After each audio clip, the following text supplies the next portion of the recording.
Hey guys, welcome to another episode of AB in the Films. I just went to the theater to go see Taken 2, and here's my review of it. This is a sequel, so I gotta talk about the first film.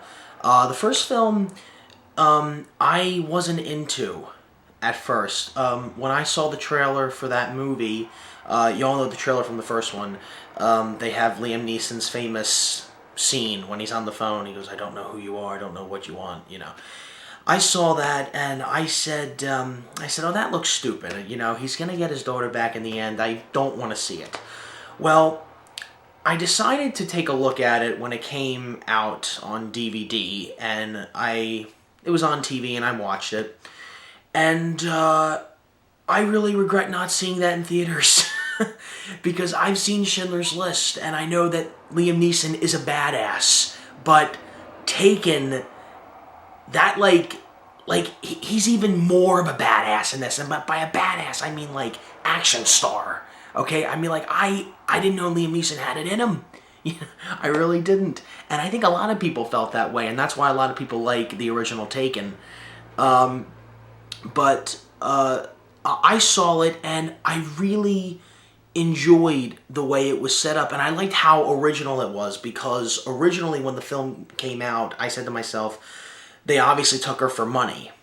No, it wasn't because of money. It was, I'm not going to ruin it for you, but you've probably already seen Taken by now. It's been out for a few years. They take, these criminals take Liam Neeson's daughter to be a sex slave. And this really happens in a lot of foreign countries and stuff like that. And he has 72 hours to save her, and eventually he does save her.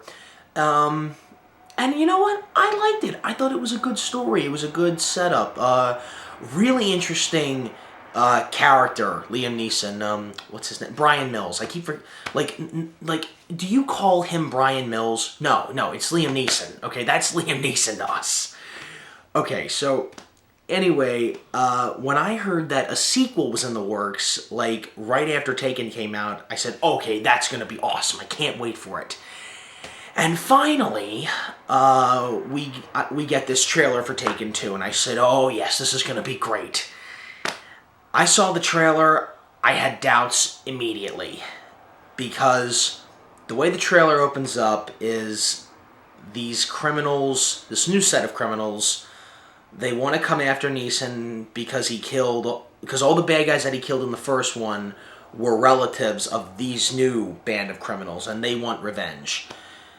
They pretty much explain all that within the first 10 seconds of the movie trailer, and as soon as that ends, and we get into the rest of the trailer, I'm saying to myself, oh man, this might not be as good. This might not be as good as I think it will be. But again, I let that slide, and the movie came out. A lot of critics didn't like it. Some of the fans liked it. And you know what? I started thinking about, because a lot of people were saying that it was kind of like the first one all over again. And much like The Hangover Part 2, I liked The Hangover Part 2. A lot of people didn't. A lot of critics didn't. But you know what? I still liked it anyway because I loved those characters and I liked that story. I know it's the first one. I know the same thing as the first one. So I went in and I saw Taken 2. And honestly, I know a lot of people said it sucked. And a lot of my friends have said it sucked. I don't think it was that bad. I mean, here's the thing. It could have been a lot worse. It could have been a hell of a lot worse, okay? But it was okay. I was expecting, I sat down, I went into this movie, I knew what I was going to see, and I got exactly what I wanted to see. But there were a couple of things that really made this movie suck. Now, I'm not saying the movie sucks. I'm not saying that. What I am saying is... okay, alright. Let me tell you what happens in this movie. First of all, this takes place a few years later after the first one, obviously. And... well, actually, no, it doesn't take place a few years. It takes place, I think, right after the first one. The criminals... are burying all the bad guys that Neeson killed at the end of the last one, and they want revenge. So they're trying to find Liam Neeson, and he's going to Istanbul on business, and he brings his wife and his daughter along. And, they catch up with them and they get taken. Now, the one thing that a lot of people were pissed about with this, well, I shouldn't say pissed, that's not the right word. They weren't looking forward to, and they felt that this was a really bad turning point. They felt that Neeson getting captured wasn't really a good thing, because for the first half of the movie, he's pretty much held hostage, and he's not really doing that much. His daughter is doing all the work, basically. But I'd rather have that than have his daughter get taken again. Because if I want to see his daughter get kidnapped, I'll just watch the first one.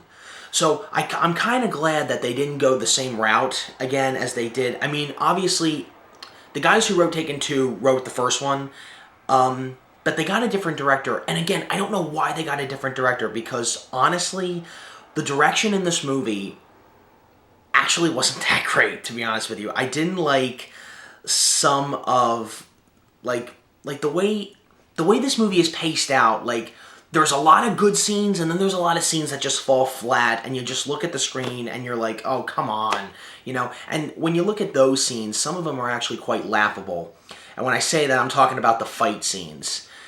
And, but we'll get to that in a second. So anyway, Liam Neeson and his wife get captured, and he calls his daughter, and he tells her, we're going to be taken, and he pretty much does what he did in the first one. He doesn't do that long speech again, obviously, but after that, they pretty much get taken and get held hostage, and his daughter comes and helps them out, and eventually Liam Neeson gets out, and they kick some major ass. But anyway, here's one of the things that I didn't like, aside from the direction of this movie, because Pierre Morel, the guy who did the first one, did not direct this one. The editing. The editing in this movie, when it comes to the fight scenes and the action scenes, it is just horrible. That is the only horrible thing with this movie.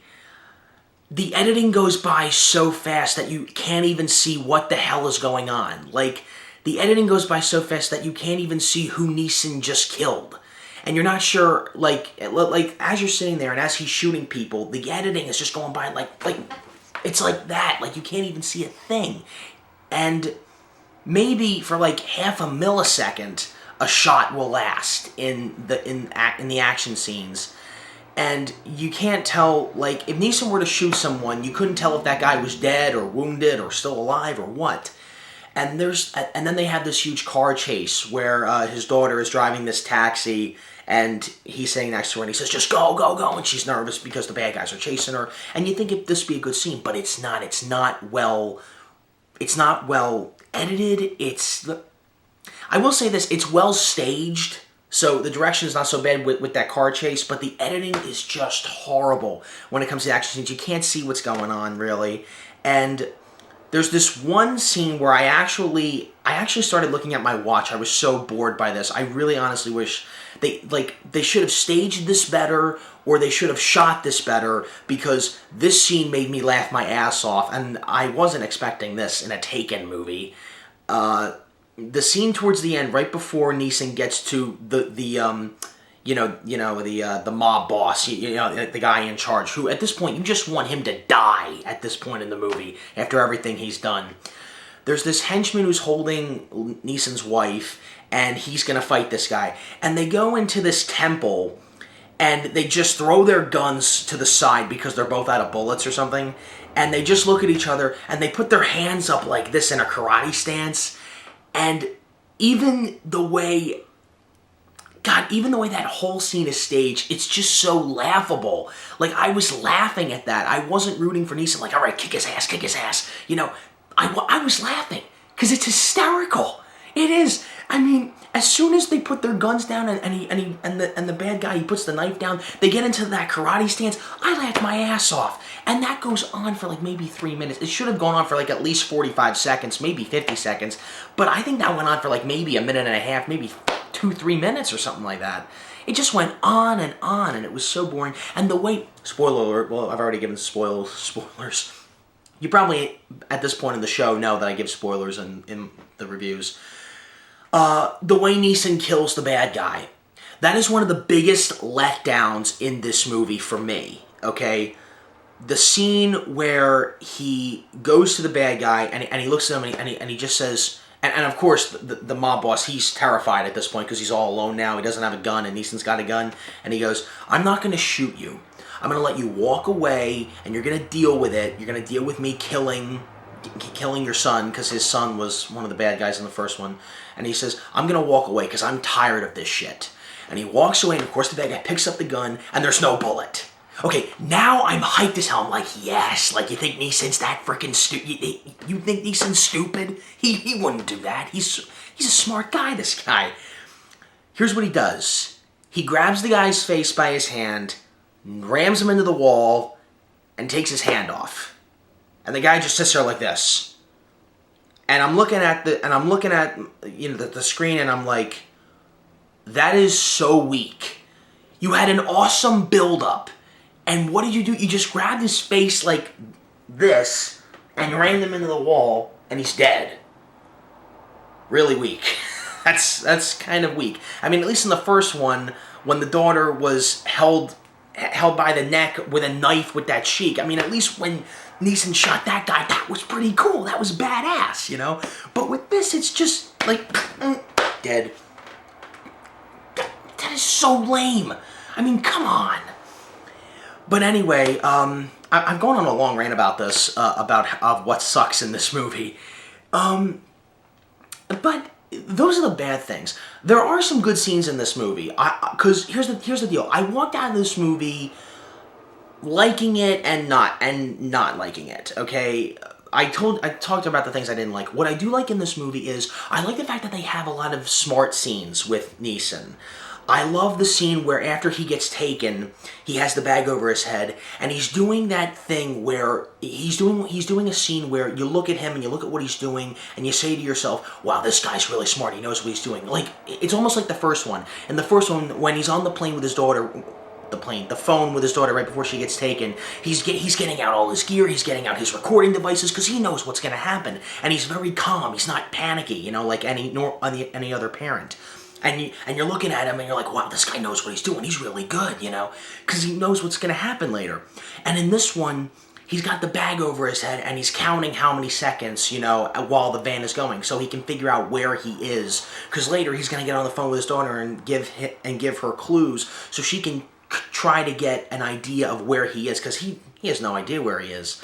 And he's counting 1, 2, 3 seconds, 4 seconds, 5 seconds, and he feels a left turn. He goes, left turn, 1, 2, 3, right turn. And I'm thinking, see, that's a good scene. I like that scene. It shows how smart this guy is. And, you know, I love those scenes. These criminals are so stupid. They leave Liam Neeson in the cell for a half hour by himself, and they don't leave a guard there. How stupid are these criminals? But we come to expect that, you know. But yeah, this movie did have a lot of things that I didn't like. Here's what I would say. If they got a better editor and a better director, and if they changed the ending, this movie could have been a hell of a lot better. But it was okay. I was satisfied with it. I thought it was okay. It didn't suck, but it was okay. I wouldn't go to the theaters to see it again, but if I would tell you, just wait till it comes out on video. I hear they're going to make a Taken 3. I hope they do a lot better. So, this is my review on Taken 2, and I'll see you guys later. Take care.